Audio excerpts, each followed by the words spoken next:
Launched. Very good. So before we start introducing Jennifer, who's got a fantastic game which me and Juan have both been addicted to for the past few days.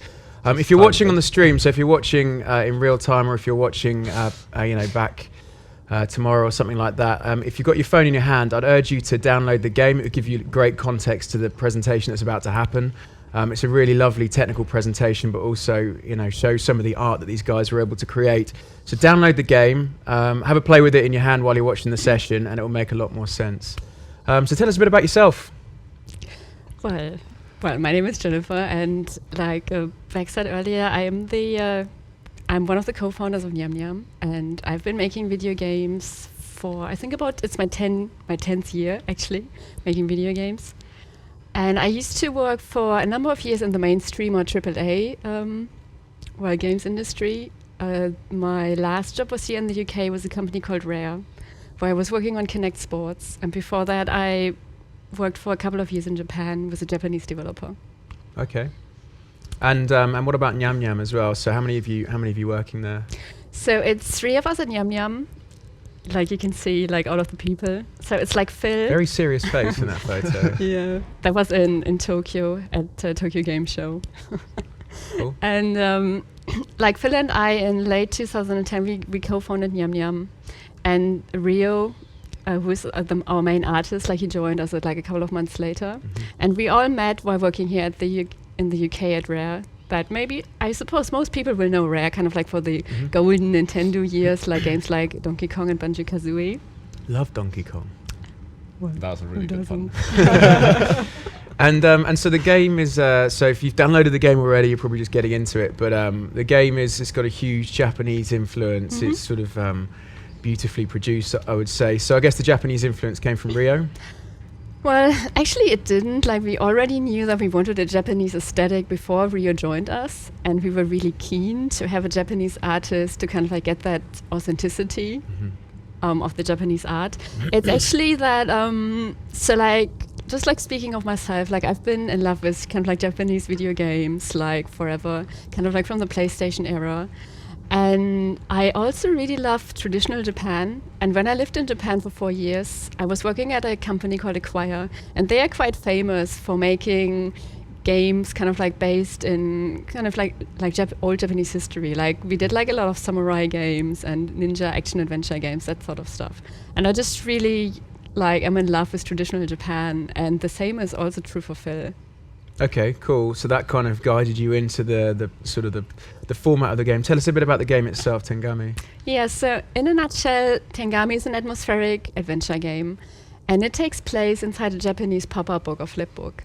And the way that it works is like you control a little paper man, and at a very slow pace, you're kind of like walking through this very beautiful looking paper landscape, and you come across puzzles and obstacles that you solve by flipping and folding parts of the pop-up book.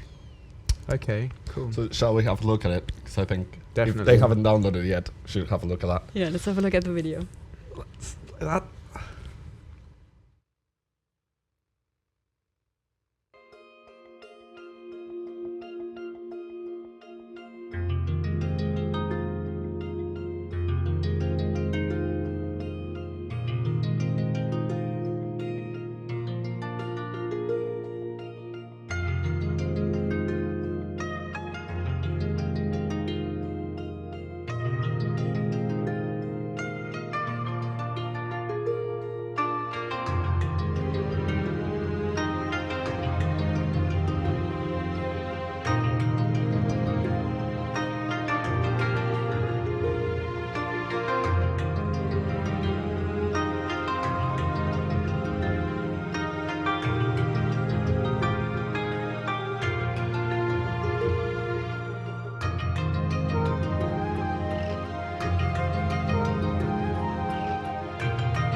So you really managed to capture kind of the look and feel of a really decorative, ornate, Japanese pop-up book. The reason I like playing Tengami, just for the record, is you can play it with one hand. So if you're on the tube, you can play it with one hand. It doesn't require two hands. I think that's a good thing. That's a fantastic That's thing. how addicted you are. Very addicted. Yeah. Whenever I'm doing something else, I'm always playing it. Moving swiftly on. So how did you make it? So How did you get that look? how did we get that look? Well, it took us 3.5 years, and we did a lot with Modo. I'm just going to give it a quick overview of the things that we did, and then I'm going to talk about some of these things in more detail. And so obviously all of the 3D art assets in the game are done with Modo. So this is all of the characters that you see in the backgrounds. And we are using Modo 501. And for people who remember Modo 501, maybe it's a little bit surprising that also the character animation and also the pop-up book animations, they are also done in Modo 501.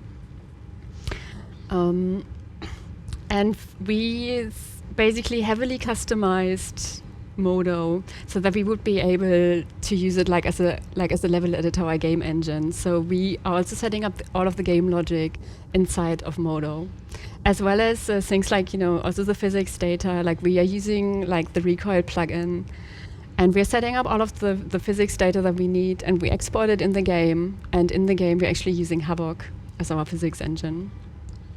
Then there's something that I've just called Yin Yam Yam Tools, which is probably the most interesting part is the paper kit, which is our pop-up book editor that I'm going to talk about in more detail a little later.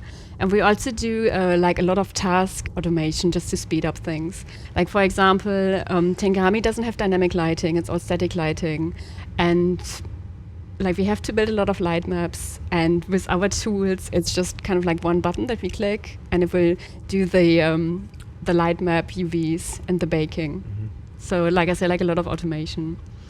And you guys are from you said you're from a AAA background, Mm-hmm. so I would have thought you'd go straight into another 3D product. There are many out there that are widely known. Yeah. So we obviously have in video games, I think the 3D tool that I've worked with most is Maya. And so there are I think a number of things that we don't like about Maya. For one, the UI is very messy. It can be very difficult to do things. Modo has very clean and beautiful UI, and you can see that there's a very good design philosophy behind it. And the other was that Rio